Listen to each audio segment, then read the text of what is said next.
Hello दोस्तों, आज हम करेंगे trigonometry class 10th exercise 8.1 question number 6। आइए स्टेटमेंट देखते हैं कि if angle A and angle B are acute angles such that cos A equal to में cos B then show that कि angle A is equal to angle B, मतलब कि angle ए और angle B equal होंगे। तो जो हमें given है पहले उसको लिखिए, कोस A equal to cos B, ये हमें गिवन है, दे रखा है हमें। अब आप देखो कि हम जैसे पिछले क्वेश्चनों में कर रहे हैं कि पंडित बद्री प्रसाद हर हर बोल से साइन कोस टैन, हमारे पास में कोस दे रखा है। कोस किसके इक्वल है? बी ओवर एच के इक्वल है। तो कोस, इसमें एंगल देखिए पहले, तो इसमें एंगल ए है, इसमें एंगल बी है। तो एक एंगल ये वाला लेंगे हम, और एक दूसरी ट्रायंगल से अगर आप समझो तो एक एंगल बी ये वाला ले लेते हैं, ठीक है। अब एंगल ए के हिसाब से देखें तो इसमें बी ओवर एच है। बी आपका एंगल ए के सामने आप हमेशा देखते आए हो ये परपेंडिकुलर, और इसके साथ वाला बेस होता है, और 90 के सामने जो हम लेते हैं वो आपका हाइपोटेन्यूज होता है ना।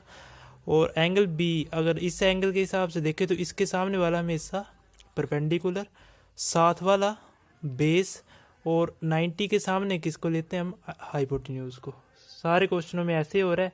अब अगर आप देखो तो कोस ए दे रखा है ना, कोस देखो बी ओवर एच है, तो कोस ए की वैल्यू यहाँ से देखें तो बी बेस ये वाला है, ए से लेके सी तक, ए से लेके सी तक, यहाँ से लिख रहा हूँ मैं, बी की वैल्यू ए सी, बी की वैल्यू ए सी ओवर एच, एच की वैल्यू क्या है इसमें? ए से लेके बी तक, तो मैंने लिख दिया इक्वल टू, ठीक है, कोस B.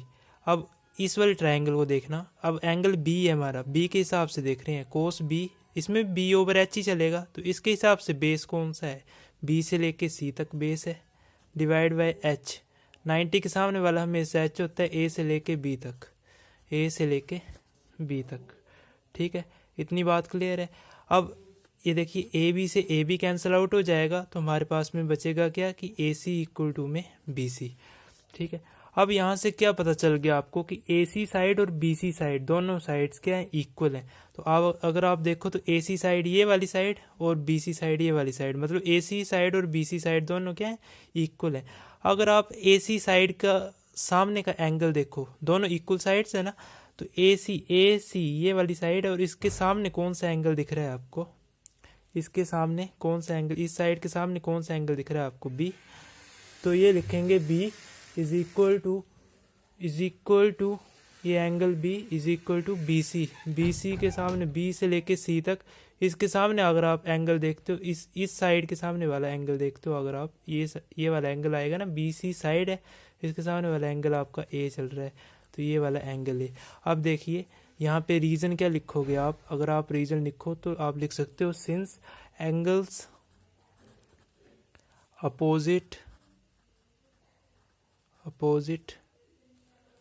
To equal sides are equal in triangle, ठीक है।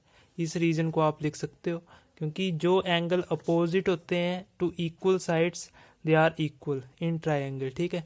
मतलब क्या कि आपने प्रूव किया कि ए सी साइड और बी सी साइड दोनों इक्वल थी, तो हमने देखो प्रूव किया है कि ए सी और बी सी इक्वल है, तो ए सी और बी सी इक्वल है, तो ए सी के सामने वाला जो एंगल होगा यानी कि बी एंगल है, ए सी के सामने, इस साइड के सामने देखो बी एंगल है, तो ये एंगल इसके इक्वल होगा, ए सी के एंगल जो ए सी साइड जो एंगल बी के इक्वल होगी, और आप बी सी साइड देखते हो तो बी सी साइड किस एंगल ए के इक्वल होगी, और यही हमें प्रूव करना था। हम लिख सकते हैं हैंस प्रूव्ड। यही आपका आंसर होगा इस क्वेश्चन का।